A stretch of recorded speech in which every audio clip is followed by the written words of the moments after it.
আসসালামু আলাইকুম, সবাইকে স্বাগত জানাচ্ছি বিডি ভিউজের সাপ্তাহিক আয়োজন অ্যারাউন্ড দ্য ওয়ার্ল্ডে। আপনাদের সঙ্গে আছি আমি সুরভি দিবা।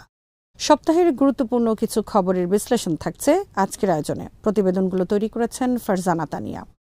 ইসরায়েলি কর্মকর্তাদের, বিশেষ করে প্রধানমন্ত্রী বেনিয়ামিন নেতানিয়াহুর নৈতিক শক্তির পারদ কতটুকু নেমেছে তা বোঝার জন্য ইসরায়েলি সংবাদ মাধ্যমের একটি খবরই যথেষ্ট।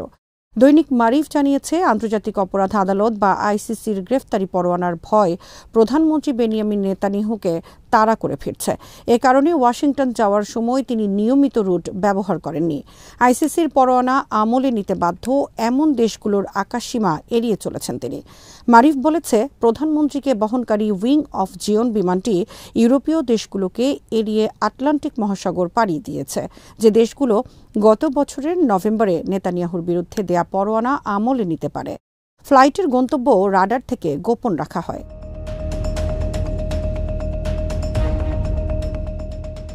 ইসরায়েলি প্রধানমন্ত্রীর সংখ্যা আরও বেড়েছে দ্য হেগ গ্রুপের কার্যক্রমে। এই সপ্তাহের শুরুতে ৯টি দেশের প্রতিনিধিরা নেদারল্যান্ডসের দ্য হেগে বৈঠক করে ফিলিস্তিনিদের অধিকার রক্ষায় গ্রুপটি গঠনের ঘোষণা দেয়।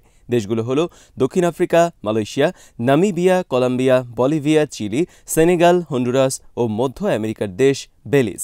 ইসরায়েলের আন্তর্জাতিক আইন লঙ্ঘনের বিরুদ্ধে আইনি, কূটনৈতিক এবং অর্থনৈতিক কর্মকাণ্ড সমন্বয় করতে এই জোট গঠিত হয়।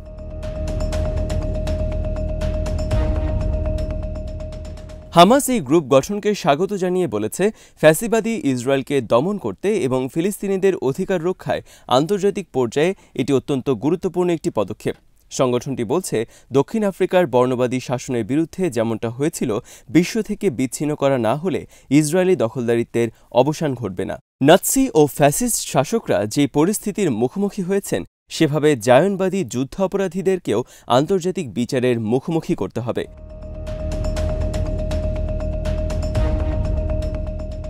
হামাসের রাজনৈতিক ব্যুরোর উপপ্রধান খলিল আল হাইয়া এই সপ্তাহে বলেছেন, দখলদার ইসরায়েলের পরাজয় এবং ফিলিস্তিনের মুক্তি এখন হাতের নাগালে। তিনি বলেন, আমাদের জনগণ এবং তাদের বীরত্বপূর্ণ প্রতিরোধ সংগ্রাম আল আকসা ফ্লাড অভিযানে তাদের লক্ষ্য অর্জনে সক্ষম হয়েছে। এই অভিযানের মাধ্যমে ইসরায়েল চূড়ান্ত ধরনের অপমানিত হয়েছে এবং তাদের অবৈধ রাষ্ট্র এবং সেনাবাহিনীর অপরাজেয় থাকার কল্পকাহিনীর অসারতা প্রমাণিত হয়েছে। হামাস নেতা বলেন, ইতিহাসে স্বর্ণাক্ষরে লেখা থাকবে যে আল কাসাম ব্রিগেডসের নায়করা তাদের প্রতিশ্রুতি অনুযায়ী জীবন দিয়ে ইসরায়েলি শত্রুকে নতজানু করেছে। তারা তাদের শপথ রক্ষার মধ্যে দিয়ে ফিলিস্তিনের সম্মানকে উচ্চকিত করেছেন। আল হাইয়া বলেন, এখন আমাদের বীরদের এক এক করে মুক্তি দিতে বাধ্য হচ্ছে ইসরায়েল। এর চেয়ে বড় অপমান তাদের জন্য আর কি হতে পারে? শুধু তাই নয়, ইসরায়েলি নেতাদের মনোবল ভেঙে চুরে গেছে। এখন আন্তর্জাতিক অঙ্গনে বিচারের ভয় তাদের সার্বক্ষণিক তাড়া করছে।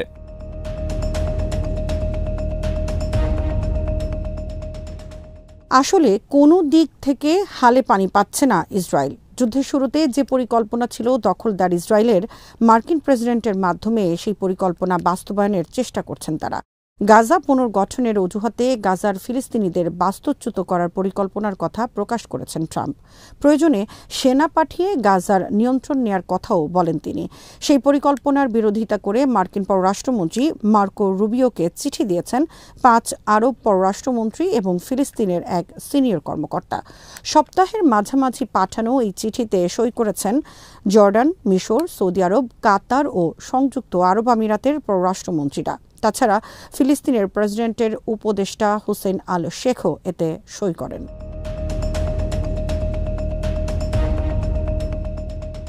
ট্রাম্প গত 25শে জানুয়ারি প্রথম গাজা খালি করার প্রস্তাব দেন। গাজা থেকে ফিলিস্তিনিদের সরিয়ে নিয়ে জর্ডান ও মিশরে রাখার পক্ষে মত দেন তিনি। ফিলিস্তিনিরা দীর্ঘদিন ধরে তাদের বাড়িঘর থেকে স্থায়ীভাবে বিতাড়িত হওয়ার আশঙ্কার কথা বলে আসছেন। সঙ্গত কারণে তারা ট্রাম্পের এই প্রস্তাবকে জাতিগত নির্মূলের প্রস্তাব হিসেবে চিহ্নিত করেছেন।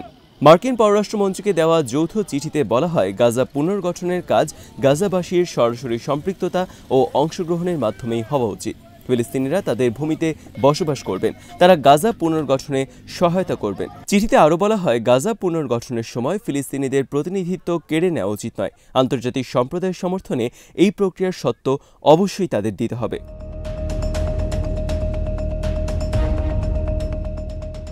ফিলিস্তিনিদের বাস্তুচ্যুত করার মার্কিন পরিকল্পনা অবরুদ্ধ উপত্যকার প্রতিরোধ সংগঠনগুলোর মধ্যে তীব্র প্রতিক্রিয়া তৈরি করেছে। ট্রাম্পের বক্তব্যকে বর্ণবাদী আখ্যা দিয়ে হামাস এক বিবৃতিতে বলেছে এটি ফিলিস্তিনিদের অধিকার অস্বীকার করার একটি নির্লজ্জ প্রচেষ্টা।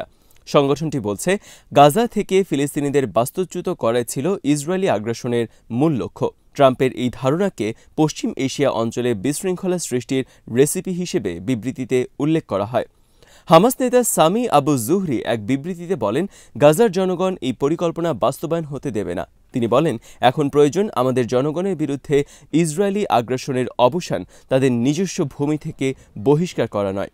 দলটির সিনিয়র নেতা ইজ্জাত আল রিস্ক বলেন, গাজার জনগণ 15 মাসেরও বেশি সময় ধরে বোমা বর্ষণের পরও বাস্তুচ্যুতি ও নির্বাসন পরিকল্পনা ব্যর্থ করেছে। মাতৃভূমি থেকে উৎখাতের কোনো পরিকল্পনা তারা বাস্তবায়ন হতে দেবে না।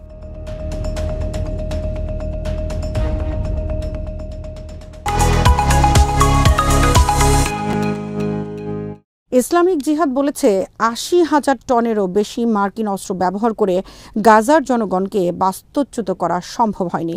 এ ধরনের ন্যাক্কারজনক পরিকল্পনা কিভাবে প্রতিরোধ করতে হয় তা ১০০ বছরেরও বেশি সময় ধরে অনুশীলন করেছেন ফিলিস্তিনিরা। এদিকে গাজাবাসীদের স্থানান্তর নিয়ে ট্রাম্পের পরিকল্পনা জাতিগত নিধনের শামিল বলে মন্তব্য করেছেন জাতিসংঘের মহাসচিব অ্যান্তনিও গুতেরেস। তিনি বলেন, ট্রাম্পের পরিকল্পনা একটি ফিলিস্তিনি রাষ্ট্র গঠনের সম্ভাবনাকে অসম্ভব করার ঝুঁকি তৈরি করেছে।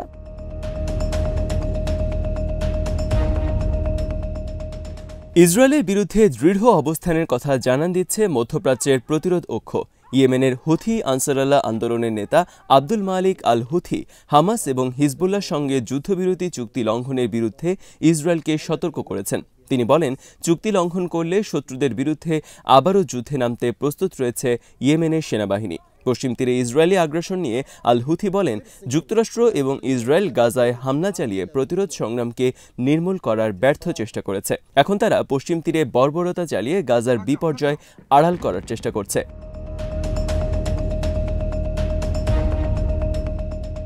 হামাসের আল কাসাম ব্রিগেডসের অটল মনোবলের প্রশংসা করে তিনি বলেন, প্রধান কমান্ডার মোহাম্মদ দেইফকে হত্যার পরও কাসামের যোদ্ধাদের টলাতে পারেনি ইসরায়েল।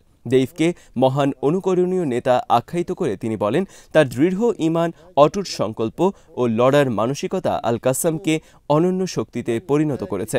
ফিলিস্তিনিদের সহায়তায় আনসার আল্লাহর অদম্য ভূমিকার কথা তুলে ধরে তিনি বলেন, ইয়েমেনের জনগণ গাজার সমর্থনে দৃঢ়ভাবে দাঁড়িয়ে আছে। প্রয়োজনে গাজার সমর্থনে শত্রুদের বিরুদ্ধে আবারও নিয়মিত অভিযান শুরু করবেন তারা।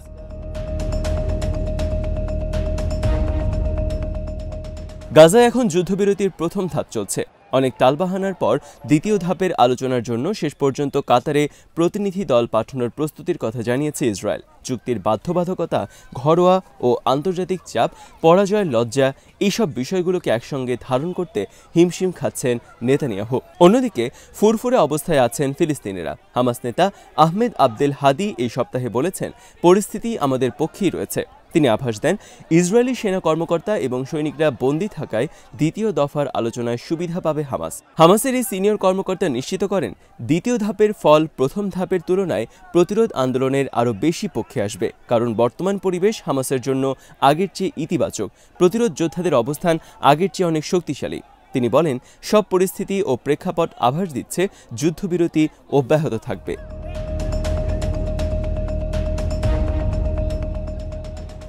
হামাসের মানবিক উদারতার বিষয়টি আবার সামনে এসেছে। গাজা উপত্যকা থেকে সর্বশেষ মুক্তি পাওয়া ইসরায়েলি পণবন্দী কেইট সিগেল বলেছেন, বন্দিদশায় হামাস যোদ্ধারা তার সব প্রয়োজন পূরণ করেছেন। চুক্তির প্রথম ধাপের চতুর্থ পর্যায়ে যে ৩ ইহুদিবাদী পণবন্দী মুক্তি পেয়েছেন, সিগেল তাদের একজন। সিগেলের মার্কিন নাগরিকত্বও রয়েছে। মুক্তি পাওয়ার আগে ধারণ করা এক ভিডিও বার্তায় তিনি বলেন, আমি আল কাসাম ব্রিগেডসকে সবকিছুর জন্য ধন্যবাদ জানাচ্ছি। বিগত 15 মাস আপনারা আমাদের প্রতি সদয় ছিলেন, ভালো আচরণ করেছেন। আল কাসাম ভিডিওটি প্রকাশ করে। এতে ওই পণবন্দী বলেন, আমাকে পাহারায় থাকা যোদ্ধারা আমার সব প্রয়োজন পূরণ করেছেন। তারা আমাকে খাদ্য, পানীয়, ওষুধ ও ভিটামিন সরবরাহ করেছেন, চোখের চিকিৎসা করিয়েছেন, রক্তচাপ পরীক্ষা করেছেন এবং অন্যান্য সব প্রয়োজন মিটিয়েছেন।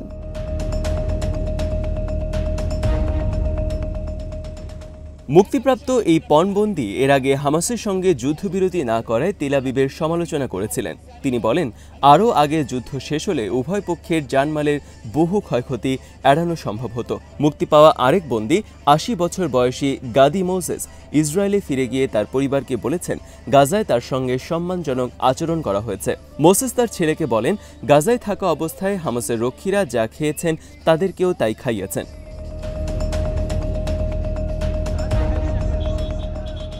এর বিপরীতে হামাস জানিয়েছে, মুক্তি পাওয়া ফিলিস্তিনি বন্দীদের শরীরে মারাত্মক আঘাতের চিহ্ন রয়েছে এবং ইহুদিবাদী কারারক্ষীরা তাদের উপর ভয়াবহ নির্যাতন চালিয়েছে। চতুর্থ দফায় যে ১৮৩ ফিলিস্তিনি বন্দীকে মুক্তি দেয় ইসরায়েল, তাদের মধ্যে কয়েক ডজন বন্দী গাজায় ফিরে আসেন, বাকিরা পশ্চিম তীরে নিজেদের পরিবারের কাছে ফিরে যান। হামাস বলছে, গাজায় যারা ফেরত এসেছেন তাদের অনেকের শরীরে নির্যাতনের চিহ্ন রয়েছে।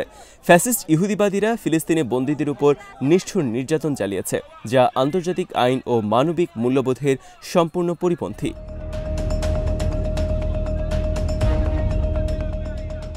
ইহুদিবাদীদের অস্থিমজ্জায় এই বর্বরতা ছিল এবং আছে, কিন্তু এর সঙ্গে বন্দী ফিলিস্তিনিদের মুক্তি দিতে বাধ্য হওয়ার লজ্জাও মিশে একাকার হয়েছে।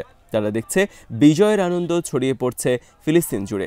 হাজার হাজার মানুষ একত্রিত হয়ে মুক্ত ফিলিস্তিনিদের অভিবাদন জানাচ্ছেন। আল্লাহু আকবার এবং ফিলিস্তিনের মুক্তির স্লোগানগুলো ভেসে আসছে।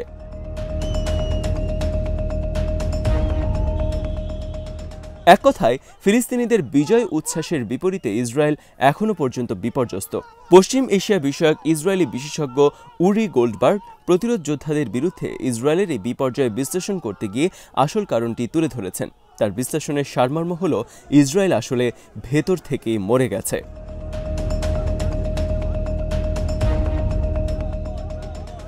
আজ এখানেই শেষ করছি। সবাই ভালো থাকুন, সুস্থ থাকুন আর দেখতে থাকুন বিডিফিউজ। চ্যানেলটি ভালো লাগলে সাবস্ক্রাইব করুন। সংযুক্ত থাকুন আমাদের ফেসবুক পেজে। আল্লাহ হাফেজ।